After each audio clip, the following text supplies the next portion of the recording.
지혜가 필요한 순간, 지혜의 전망대에 오신 것을 환영합니다. 2026년 기초연금 기준이 또다시 바뀌었습니다. 기초연금. 정부에서 챙겨주는 그 소중한 돈 말입니다.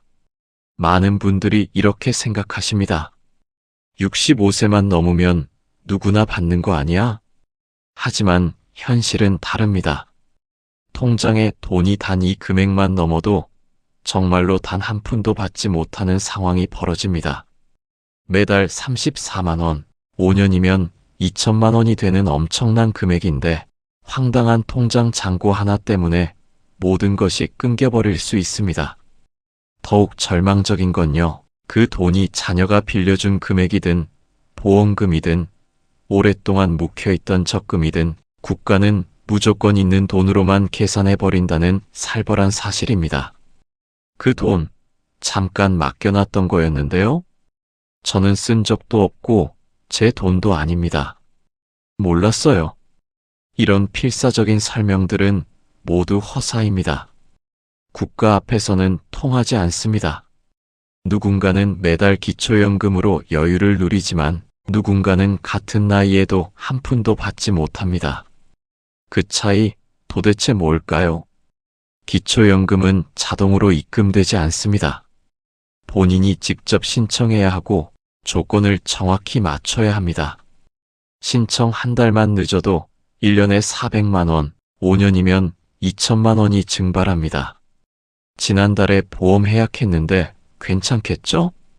자녀 명의로 잠깐 돈 옮겨놨다가 다시 가져왔는데요. 이런 작은 실수 하나가 평생 받았어야 할 노후 자금 전부를 잃게 만듭니다.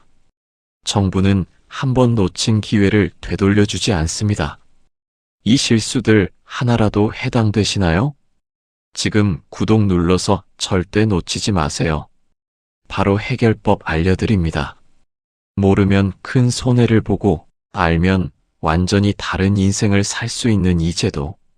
오늘 이 내용에서는요, 지급이 중단되는 정확한 기준부터 꼭 피해야 할 9가지 치명적 실수까지, 그리고 연금을 다시 되살리는 비법까지 모두 정리해드립니다. 지금부터 이 내용이 여러분의 노후를 완전히 바꿀 수 있습니다. 영상이 도움되신다면 구독과 좋아요도 함께 눌러주세요. 여러분의 마음을 안아주는 좋은 콘텐츠로 보답하겠습니다. 지금 여러분 통장에도 숨어 있을 수 있습니다. 바로 확인하시죠. 자, 그럼 대공개합니다. 도대체 왜 어떤 분은 기초연금을 받고 어떤 분은 완전히 배제되는 걸까요? 많은 분들이 착각하십니다. 나는 소득이 없으니까 당연히 받을 수 있겠지. 이건 큰 오산입니다. 기초연금은 소득만 보는 게 아닙니다. 재산까지 모조리 따져서 소득으로 환산해서 계산합니다. 예를 들어보겠습니다. 내가 소득은 없고 그냥 예금으로 1억 원을 통장에 넣어뒀다고 해봅시다. 그럼 정부는 이렇게 계산해버립니다. 예금 1억 원 곱하기 4%, 연 400만 원 월, 약 33만 원. 이것을 소득으로 간주해서 실제 소득은 0원이어도 소득 있는 사람처럼 계산해버리는 겁니다. 이게 바로 소득인정액이라는 개념입니다. 즉, 실제로 돈을 벌지 않아도 재산이 많으면 넌 충분한 여유가 있으니까 연금 줄 필요 없다. 라는 무자비한 판정이 내려지는 거죠. 여기서 절대 넘을 수 없는 기준선이 나옵니다. 바로 소득인정액 기준선입니다. 2026년 기준으로 단독 가구는 월 소득인정액 228만 원 이하, 부부 가구는 364만 8천 원 이하여야 기초연금을 받을 수 있습니다. 단 1만 원만 초과해도 바로 탈락됩니다.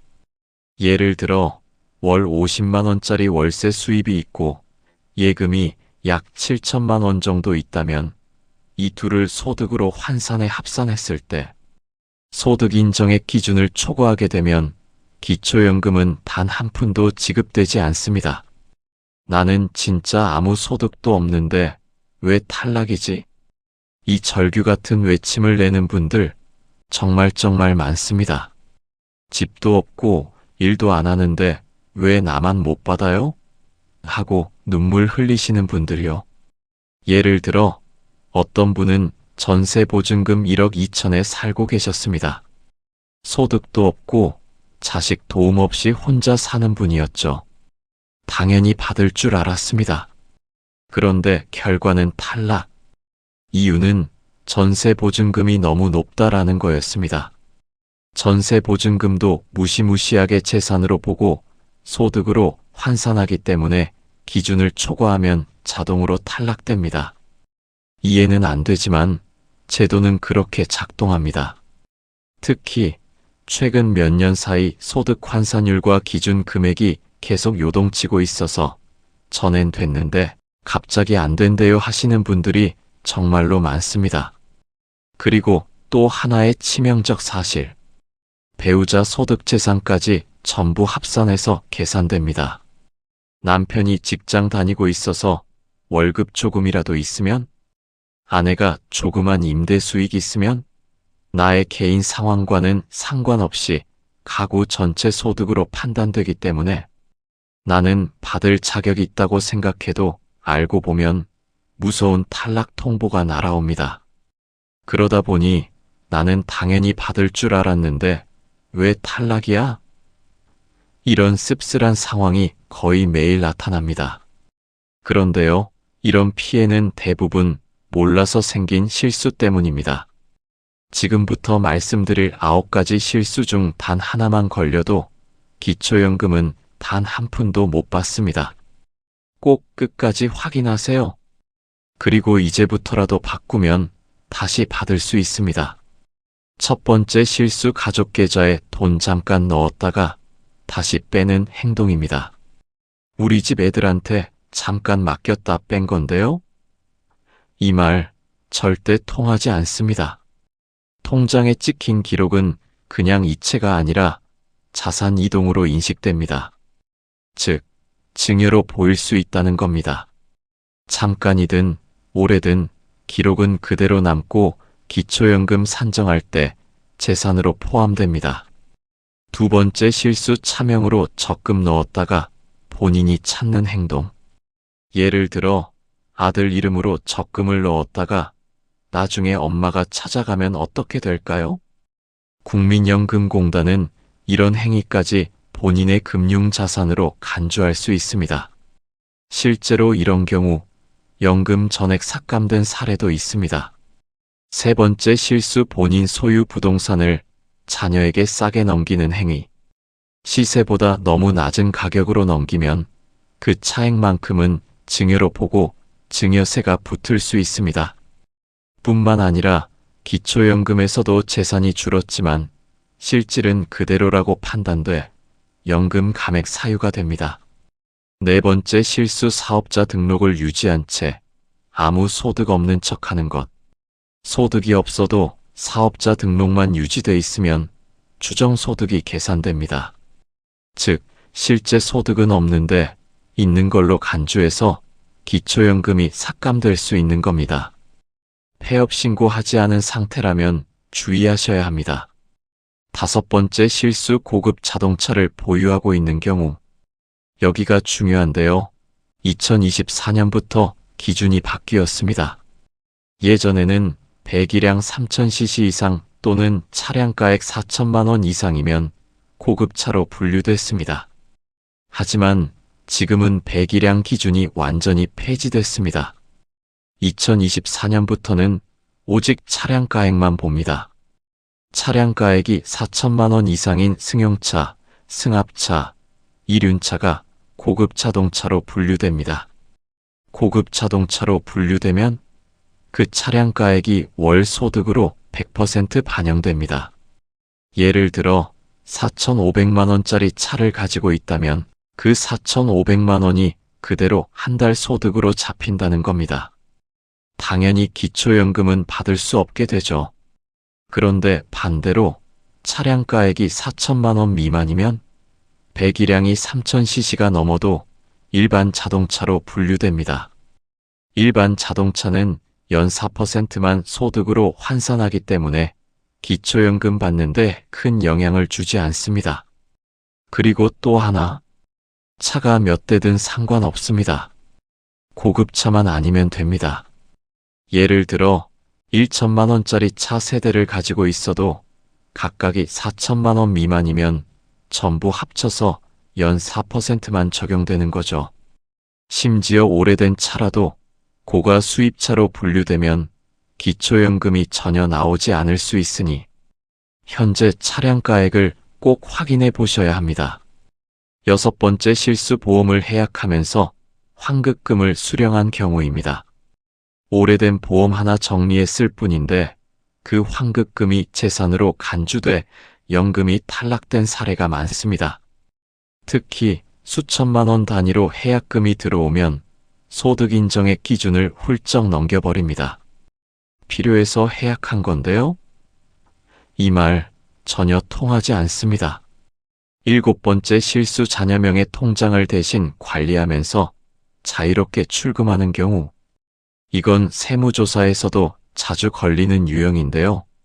자녀 이름이지만 부모가 자유롭게 쓰면 사실상 본인 자산으로 간주됩니다. 특히 큰 금액이 오가면 기초연금 감점 사유가 됩니다. 8번째 실수 월세 수입을 신고하지 않고 조용히 넘기는 행동입니다. 신고 안 하면 없는 줄 알겠지? 큰 오산입니다. 요즘은 국세청과 연동된 자료를 통해 자동으로 월세 수익이 파악됩니다. 몰랐다고 해도 일단 소득으로 잡히는 순간 연금은 바로 탈락입니다. 9번째 실수 5년 이내에 재산을 갑자기 정리한 경우, 기초연금은 현재 상황만 보는 게 아닙니다. 최근 5년간의 금융거래, 부동산 거래 등도 모두 살펴봅니다. 예를 들어 몇 달 전에 아파트를 팔고 현금을 들고 있다면 그 돈은 그대로 금융재산으로 포함됩니다. 지금은 돈이 없다고 해도 소용이 없습니다. 그렇다면 이렇게 복잡하고 까다로운 기준 속에서 기초연금을 안정적으로 받기 위해서는 무엇을 준비해야 할까요? 지금부터는 몰라서 손해보지 않으려면 반드시 알아둬야 할 5가지 준비를 하나씩 아주 구체적으로 알려드리겠습니다. 이제부터는 막연한 걱정이 아닌 실제로 연금을 받기 위한 실전 전략입니다. 지금부터 집중해 주세요. 첫째 준비 가구 기준에서 개인 기준으로 구조를 이해하세요. 많은 분들이 이렇게 말씀하십니다. 나는 소득도 없고 집도 없는데 왜 탈락인가요? 하지만 기초연금은 개인이 아니라 가구 단위로 소득과 재산을 따져봅니다. 남편이 직장을 다니거나 아내가 임대 수입이 있어도 그 수입은 모두 가구 소득으로 계산됩니다. 즉, 내가 어려워도 배우자가 일정 소득이 있으면 탈락될 수 있는 구조인 겁니다. 기초연금은 내가 어렵다보다 우리 가족이 전체적으로 얼마나 어려운가를 보는 제도입니다. 그래서 혼자만의 판단보다 반드시 부부 합산 기준으로 확인해야 합니다. 둘째 준비 금융재산은 5년 전부터 천천히 정리해야 합니다. 기초연금은 단순히 현재만 보는 게 아니라 최근 5년간의 거래까지도 모두 들여다봅니다. 갑자기 예금을 정리하거나 부동산을 팔고 현금이 들어오면 그 기록은 고스란히 금융재산으로 환산됩니다. 예를 들어 아파트를 팔고 받은 3억 원이 있다면 지금은 집이 없어도 그 3억은 소득 인정액에 포함됩니다. 그래서 갑자기 큰 돈을 움직이는 것보다는 5년 전부터 계획적으로 천천히 정리하는 것이 가장 안전합니다. 지금이라도 너무 많은 예금이나 부동산이 있다면 구조 점검이 필요합니다. 셋째 준비 자동차는 4천만 원 미만으로 맞추세요. 자동차 역시 재산입니다. 2024년부터 배기량 기준은 완전히 없어졌고 오직 차량가액만 봅니다. 차량가액이 4천만 원 이상이면 고급차로 분류돼서 그 금액이 월 소득으로 100% 반영됩니다. 문제는 오래된 차라도 고급차로 분류되면 시세가 높게 책정돼 감점 대상이 될 수 있다는 점입니다. 가장 안전한 기준은 차량가액을 4천만 원 미만으로 유지하는 것입니다. 이미 4천만 원 이상 차량을 보유 중이라면 처분을 고려해 보는 것이 좋습니다. 넷째, 준비 사업자 등록을 반드시 정리하세요. 어떤 분들은 사업은 안 하고 있는데 사업자 등록만 그대로 남겨두는 경우가 있습니다. 이 경우 실제 수입이 없어도 국민연금공단에서는 추정소득을 자동으로 잡습니다. 그래서 연금수급심사에서 소득이 있다고 간주돼 탈락하는 사례가 많습니다.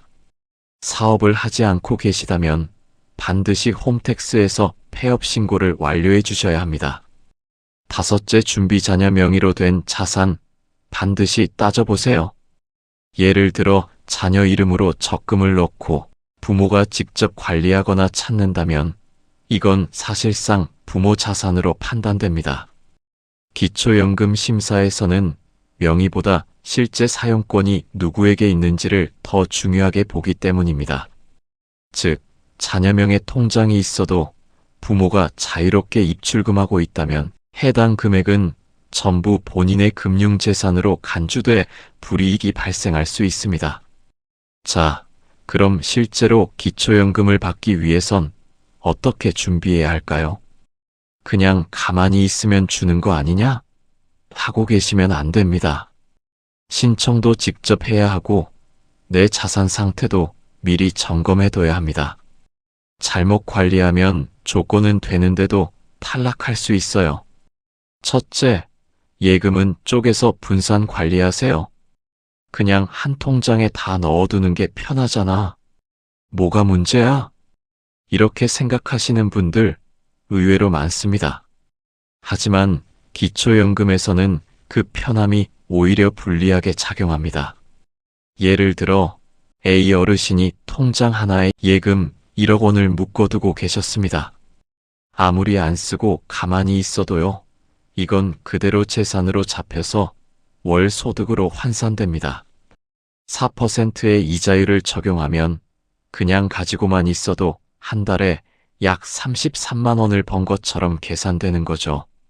그렇게 되면 소득 인정액이 기준을 초과해서 탈락하기 쉽습니다. 하지만요, 이 예금을 2천만 원, 3천만 원씩 나눠서 생활비 통장, 자녀 지원금 통장, 공과금 자동이체 통장 등으로 용도를 구분해서 관리하면 단순한 저축이 아닌 생활 목적 자금으로 인정될 수 있고 소득 인정액 계산 시 더 유리하게 평가받을 수 있습니다. 물론 단순히 통장만 나눈다고 되는 건 아닙니다. 왜 이 통장이 따로 있느냐, 이 돈이 어디서 왔느냐에 대한 입출금 내역과 사용 목적이 분명해야 합니다. 즉, 실제로 생활에 쓰이고 있다는 흔적이 있어야 이건 저축이 아니라 생활비입니다 하고 인정받을 수 있다는 거죠. 정리하자면 한 통장에 몰아두는 건 돈이 많아 보이게 만들고 나눠서 용도를 구분하면 실제 형편대로 판단받을 수 있습니다. 단순한 습관의 차이가 기초연금 수급 여부를 가를 수도 있습니다. 꼭 미리 정리해 두시길 권해드립니다. 둘째, 보험은 해약보다 유지가 유리할 수도 있습니다. 보험 해약하면 당장 돈 들어오잖아. 그 돈으로 생활비 충당하면 되지 않나요? 이렇게 생각하시는 분들 실제로 굉장히 많습니다. 하지만 기초연금 심사 기준에서는 그 생각이 탈락의 지름길이 될 수 있습니다. 예를 들어 비어르신이 15년 넘게 유지해온 보험을 갑자기 해약해서 환급금 2,500만 원을 받았습니다. 생활비로 쓰려고 했던 거지만 국가에서는 이걸 일시적인 소득으로 간주해서 한 달에 100만 원 넘는 소득이 새로 생긴 걸로 계산합니다. 그 순간 소득 인정액이 기준을 훌쩍 넘어서면서 기초연금은 바로 탈락 처리됩니다. 그렇다고 보험을 무조건 계속 유지하라는 건 아닙니다. 보험도 종류에 따라 판단이 다릅니다. 예를 들어 보장성 보험은 유지해도 소득 인정액에 큰 영향을 안 주는 경우가 많습니다. 하지만 저축성 보험은 해약 시 환급금이 크게 잡히기 때문에 오히려 불리해지는 겁니다. 그래서 중요한 건 보험 해약 전에 보장성인지 저축성인지부터 꼭 확인하셔야 합니다. 그리고 혹시 환급금이 크다면 당장 해약하기보다는 필요 보장을 정리하거나 전문가 상담을 거친 뒤 계획적으로 움직이시는 걸 권해드립니다. 정리하자면 보험 해약은 내 돈을 찾는 일이기도 하지만 기초연금 심사에서는 소득을 만드는 행위로 보입니다. 무심코 해약했다가 매달 수십만 원의 연금을 잃을 수도 있습니다. 당장 눈앞의 돈보다 장기적인 혜택을 먼저 계산해 보시는 게 좋습니다.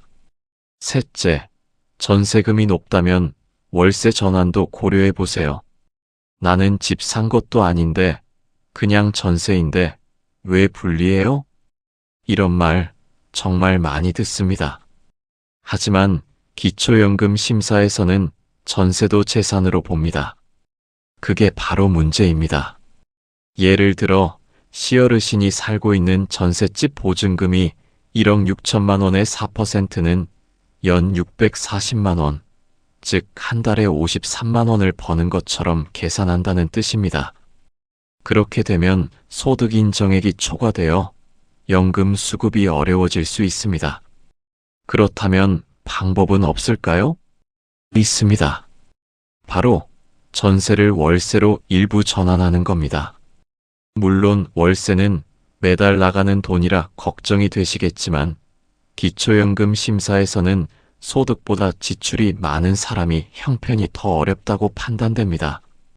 예를 들어 보증금 1억 6천 중 일부를 빼서 보증금 3천에 월세 40만 원으로 바꾸면 보증금이 줄어들면서 소득 환산액이 낮아지고 실제 월세 지출은 공제 항목으로 들어가서 결과적으로 소득 인정액이 확 내려갑니다.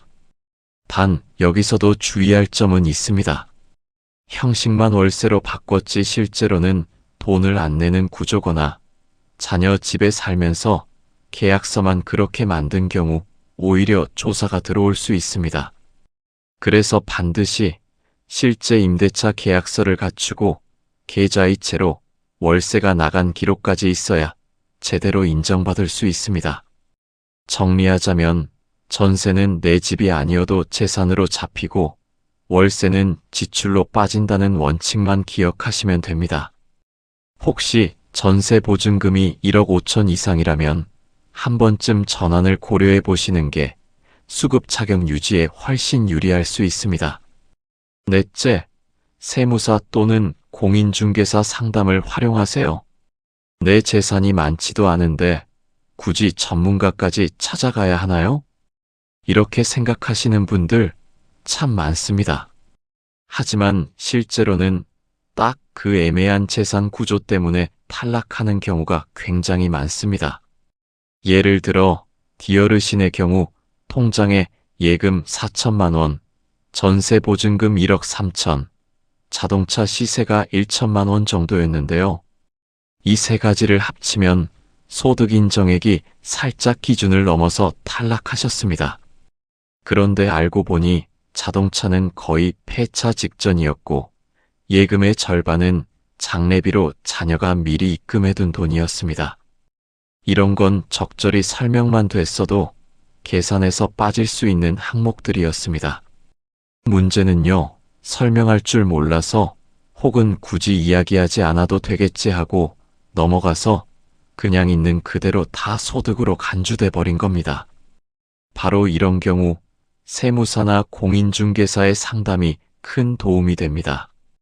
예를 들어 재산 중 일부를 생활비로 전환하거나 차량을 명확히 폐차 처리를 하거나 또는 세대 분리를 통해 소득 인정액을 낮추는 방법 등 전문가의 시선으로 보면 빠져나갈 수 있는 틈이 보입니다. 게다가 요즘은 지자체에서 무료 상담 프로그램을 운영하는 경우도 많기 때문에 큰 비용 없이도 충분히 조언을 받을 수 있습니다. 단, 전문가를 찾을 땐 무조건 공인된 사람인지 확인하셔야 합니다. 세무사 등록번호나 부동산 중개업 등록증을 확인하고 가능하면 지자체나 주민센터에 연계된 상담처를 이용하시는 게 안전합니다. 정리하자면 난 괜찮겠지 하고 넘겼다가 탈락하는 것보다 혹시 모르니 미리 점검해 볼까 하고 한 번이라도 전문가 조언을 받는 쪽이 훨씬 유리하고 안전합니다. 다섯째, 무엇보다 신청은 꼭 하셔야 합니다. 나는 자격될 것 같아서 그냥 기다리고 있었어요. 이렇게 말하시는 분들 정말 많습니다. 그런데요, 기초연금은 자격이 된다고 자동으로 주는 제도가 아닙니다. 신청하지 않으면 무조건 탈락입니다. 예를 들어볼까요? 이 어르신은 나이도 70세가 넘고 소득도 거의 없었기 때문에 나는 당연히 대상이겠지 하고 생각하셨답니다. 그런데 신청을 하지 않으셔서 3년 동안 단 한 푼도 못 받았습니다. 나중에 주민센터에서 왜 이제 오셨어요? 하고 묻자 알려주는 사람이 없었어요 하며 씁쓸하게 웃으셨다고 합니다. 또 한 가지 신청을 했다고 해도 서류 한 장, 상담 한 번 때문에 탈락하는 경우도 있습니다. 건강보험료 납부 내역서 빠졌다고, 금융자산 내역에 누락된 통장이 있다고, 매달 30만에서 40만 원씩 몇 년 동안 날려버리는 일 실제로 많습니다. 그래서 꼭 아래 4가지는 꼼꼼히 챙기셔야 합니다.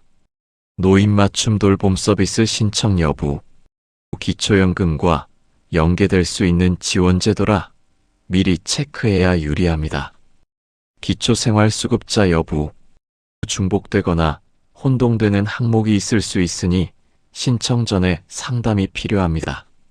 건강보험료 납부 금액, 기준 금액을 넘으면 탈락 사유가 되므로 자녀와 함께 점검이 필요합니다. 금융재산 내역, 오래된 통장, 깜빡한 CMA 계좌까지도 잡히기 때문에 꼭 사전에 정리해서 제출해야 합니다. 결론은 단순합니다. 나는 될지 안 될지 모르겠는데요. 이런 분일수록 더더욱 신청하셔야 합니다. 되면 매달 연금 받고 안 되면 안 되는 이유라도 알 수 있거든요. 신청 안 한 게 가장 확실한 탈락 사유입니다. 망설이지 마시고 가까운 주민센터에 한 번이라도 꼭 들러보시길 권해드립니다. 여기서 몇 년치 연금이 갈릴 수도 있습니다.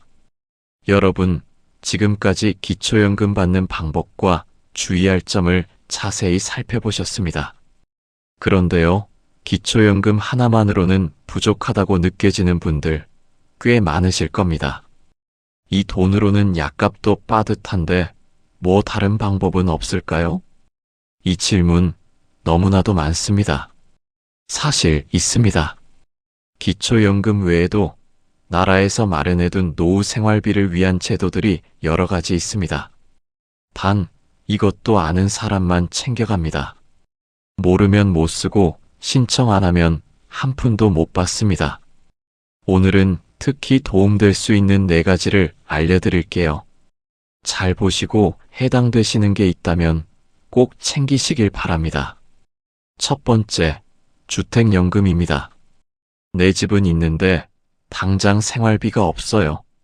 자식들한테 손 벌리기도 미안하고 노후가 너무 팍팍하네요. 이런 말씀 많이들 하시죠? 그럴 때 꼭 살펴보셔야 할 제도가 바로 주택연금입니다. 이건 내가 지금 살고 있는 집을 담보로 맡기고 그 집에서 쫓겨나지 않고도 매달 일정 금액을 연금처럼 받는 제도입니다. 쉽게 말해 집을 팔지 않고 생활비를 만드는 방법인 거죠. 자격 조건은 이렇습니다. 부부 중 한 명이 만 55세 이상 주택의 공시가격이 12억 원 이하일 것. 예를 들어 서울에 아파트 한 채가 있는 70대 부부가 있다고 해볼게요. 이 부부가 주택연금에 가입하면 그 집에서 계속 살면서도 매달 100만 원에서 200만 원까지 생활비를 받을 수 있습니다. 그리고 많은 분들이 걱정하시는 게 있어요. 그럼 집은 나라에 뺏기는 거 아니에요? 절대 그렇지 않습니다. 집은 여전히 본인 명의로 남아 있고요. 부부가 모두 사망한 후에도 자녀가 집을 물려받을 수 있습니다. 그때는 지급된 연금액만 상환하거나 집을 팔아서 정리하면 됩니다. 중요한 건 살고 있는 동안 절대 쫓겨나지 않는다는 것. 이건 법으로 보장되어 있으니 걱정하지 않으셔도 됩니다. 게다가 주택연금 수령액은 소득인정액에서 일부 유리하게 반영되기도 하기 때문에 기초연금이나 기타 복지수급 차격에도 긍정적인 영향을 줄 수 있습니다. 신청은 주택금융공사 HF 홈페이지나 전화 상담 1688-8114 혹은 가까운 은행 창구에서 가능합니다. 두 번째는 농지연금입니다. 이런 말씀 들어보셨죠? 나는 집도 없고 가진 거라곤 시골밭 하나뿐이야. 그거 팔아도 돈 안 되고 그냥 그대로 두고만 있어요. 그런데 여러분, 그 밭 하나, 논 한마지기도 그냥 놔두면 손해입니다. 왜냐하면 기초연금이나 각종 복지 혜택에서는 그 땅도 재산으로 계산되거든요. 실제로 돈은 하나도 안 생기는데 있는 재산으로 분류돼서 탈락 사유가 되는 경우도 많습니다. 그래서 등장한 게 농지연금입니다. 이건 말 그대로 내가 가진 농지를 담보로 매달 연금을 받는 제도입니다. 신청 조건은 다음과 같습니다. 만 65세 이상 고령자 소유한 농지가 실제로 농사 지었던 땅일 것. 현재 직접 농사를 짓지 않아도 일정 요건을 충족하면 가능. 자, 그럼 얼마를 받을 수 있느냐?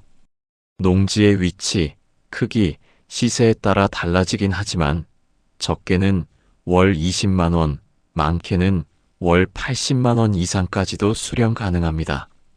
생각해 보세요. 아무도 찾지 않는 논밭, 그냥 가지고만 있는 것보다 매달 생활비가 생긴다면 훨씬 유리하지 않겠습니까? 그리고 중요한 사실 하나. 농지연금 수령액은 소득인정액에서 비교적 유리하게 반영됩니다. 즉, 기초연금과 병행이 가능할 수 있고 설계에 따라 오히려 더 유리해지는 경우도 있습니다. 나는 농사를 안 지었는데요? 하시는 분들도 계실 텐데요. 본인이 직접 경작하지 않았더라도 과거에 가족이 지었거나 임대 내역이 있다면 상담 후 가능 여부 판단이 됩니다. 신청은요. 농지관리공사 한국농어촌공사 또는 농림축산식품부 홈페이지 그리고 지역농업기술센터나 농지은행지사에서 가능합니다. 가능하면 전문 상담을 꼭 받아보시는 걸 추천드립니다. 모르고 그냥 묵혀둔 땅이 내 노후를 든든히 책임져줄 생활비 통장이 될 수 있습니다. 세 번째, 노인 일자리 지원 사업입니다. 많은 분들이 이렇게 말씀하시죠. 몸은 아직 쓸만한데 마땅한 일이 없어요. 일하려 해도 나이 많다고 다들 안 뽑아요. 그럴 때 꼭 알아보셔야 할 게 바로 노인 일자리 사업입니다.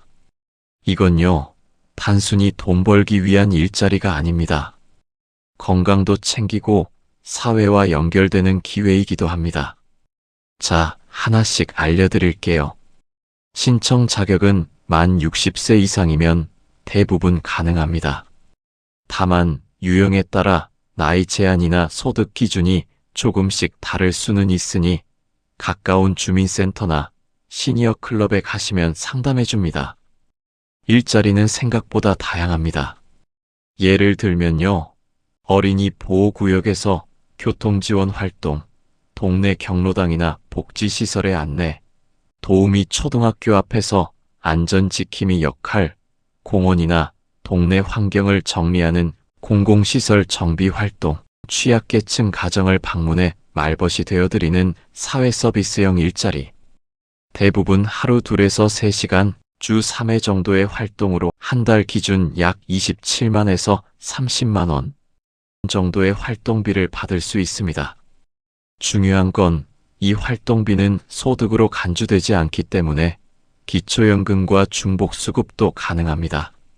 즉, 기초연금도 받고 활동비도 따로 받고 건강까지 챙길 수 있으니 일석삼조인 거죠. 특히 혼자 계신 분들 하루 종일 집에만 있으면 몸도 마음도 가라앉습니다. 그런데 일자리를 통해 누군가와 이야기를 나누고 내가 사회에 도움이 된다는 걸 느끼면요. 우울감도 줄고 자존감도 살아난다는 연구 결과도 있습니다. 신청은요. 거주지 주민센터, 노인복지관 또는 시니어 클럽이라는 곳에서 하실 수 있습니다. 각 지역에 따라 모집 시기나 인원 제한이 있기 때문에 상반기 또는 하반기 모집 공고를 미리 챙겨보시는 게 좋고요. 복지로 사이트에서도 관련 정보를 확인하실 수 있습니다. 마지막으로 꼭 알려드리고 싶은 건 기초생활수급자 제도입니다. 이건 조금 까다롭기도 하고 괜히 나 같은 사람이 되겠어? 하고 포기하시는 분들도 많습니다. 하지만 여러분 한 번만 제대로 확인해 보시면 생각이 바뀔 수도 있습니다. 이 제도는 한마디로 국가가 최소한의 생활을 보장해 주는 것입니다. 조건에 해당되면요. 의료비, 주거비, 생계비, 교육비까지 나라에서 지원해 줍니다. 가장 많이 체감하시는 건 의료비입니다. 병원에 가도 진료비가 거의 0원에 가깝고 입원 수술까지 해도 본인 부담금이 없거나 아주 적습니다. 의료급여 일종 자격이면 감기 진료는 물론이고 중병, 만성질환 치료까지 부담이 크게 줄어듭니다. 특히 약값이 부담스러운 분들께는 정말 절실한 제도입니다. 주거급여도 있습니다. 전세든 월세든 정부에서 일정 금액을 주거비로 보태줍니다. 예를 들어 월세 35만 원을 내고 계신 분이라면 그중 20만 원 가까이 지원받을 수도 있는 거죠. 전국 평균이 10만에서 25만 원 수준입니다. 생계급여는 현금으로 들어오는 지원입니다. 가구원 수와 상황에 따라 매달 50만 원 이상 받는 분들도 많습니다. 기초연금과는 별도로 받을 수 있고요. 식비, 기본 생계 유지에 큰 도움이 됩니다. 교육급여는 손주들 키우는 분들께도 해당이 될 수 있는데요. 중학생은 연간 약 50만 원, 고등학생은 130만 원 이상이 학용품비와 수업료, 교과서 지원으로 나옵니다. 자, 그럼 이 정도면 무조건 신청해야 되는 거 아닌가 싶은데요. 현실은 조금 복잡합니다. 기초생활수급자는 소득 인정액과 재산 기준을 모두 만족해야 합니다. 예금이 많거나 집이 큰 경우엔 탈락될 수 있습니다. 또 하나 중요한 게 바로 부양의무자 기준입니다. 자녀가 일정 수준 이상 소득이 있거나 차나 부동산 등 자산이 많으면 자녀가 도와줄 수 있으니 지원 못 드립니다 라고 나올 수도 있습니다. 하지만 최근에는 이 부양의무자 기준도 완화됐습니다. 자녀가 있어도 따로 살고 있고 실제로 생활비를 전혀 주지 않고 있으며 본인이 경제적으로 어려운 상황이라는 걸 서류로 증명하면 수급자로 선정되는 경우도 많습니다. 그래서 무조건 안 될 거야 하고 포기하시면 안 됩니다.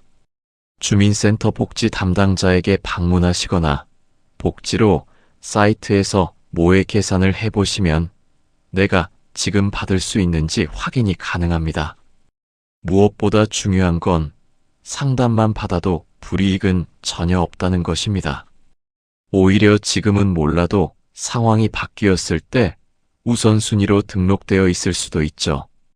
여러분, 기초생활수급자는 가난한 사람만 받는 제도가 아니라 어려운 시기를 살아가는 분들을 위한 제도입니다. 꼭 혜택이 필요하다면 지금 한번 용기 내서 문을 두드려 보시길 바랍니다. 자, 여러분. 오늘 정말 많은 내용을 함께 살펴봤습니다. 기초연금부터 시작해서 주택연금, 농지연금, 노인 일자리, 기초생활수급자까지. 머릿속이 조금 복잡하실 수도 있겠죠? 그래서 마지막으로 오늘 핵심만 딱 정리해 드리겠습니다. 오늘 가장 중요한 것 3가지만 기억하세요. 첫째, 기준선입니다. 단독가구 228만원, 부부가구 364만 8천원. 이 소득 인정액만 넘어도 기초연금은 단 한 푼도 나오지 않습니다. 그리고 이건 실제 소득만이 아닙니다. 통장 예금, 전세 보증금, 자동차 모두 소득으로 환산됩니다. 둘째, 절대 하면 안 되는 행동입니다. 보험 함부로 해약하지 마세요. 자녀 명의로 돈 옮기지 마세요. 4천만 원 넘는 차 보유하지 마세요. 사업자 등록 그냥 두지 마세요. 이 중 단 하나만 걸려도 2천만 원을 날릴 수 있습니다. 셋째, 지금 당장 할 일입니다. 내 소득 인정액 계산해 보세요. 주민센터 가서 신청하세요. 주택연금이나 농지연금도 알아보세요. 신청 안 하면 아무것도 받을 수 없습니다. 그리고 한 가지 더. 몰랐어요. 제 돈 아닌데요. 잠깐 맡긴 거였는데요. 이런 말 정말로 통하지 않습니다. 정부는 놓친 기회를 되돌려주지 않습니다. 하지만 지금 알았으니 지금 준비하면 됩니다. 한 달 34만 원, 10년이면 4천만 원입니다. 여러분의 노후를 완전히 바꿀 수 있는 돈입니다. 여러분은 어떠셨나요? 오늘 내용 중에서 가장 도움이 된 부분이 무엇이었는지 혹은 궁금한 점이 있으시다면 댓글로 나눠주세요. 여러분의 이야기가 다른 분들에게도 큰 도움이 될 수 있습니다. 오늘 영상이 도움이 되셨다면 주변 분들께도 꼭 공유해주세요. 누군가에게는 정말 절실한 정보일 수 있습니다. 그리고 구독과 좋아요로 응원해주시면 더 좋은 정보로 찾아뵙겠습니다. 여러분의 마음을 안아주는 좋은 콘텐츠로 보답하겠습니다. 여러분의 소중한 노후, 제가 함께 지키겠습니다. 오늘도 건강하고 행복한 하루 되시기 바랍니다. 감사합니다.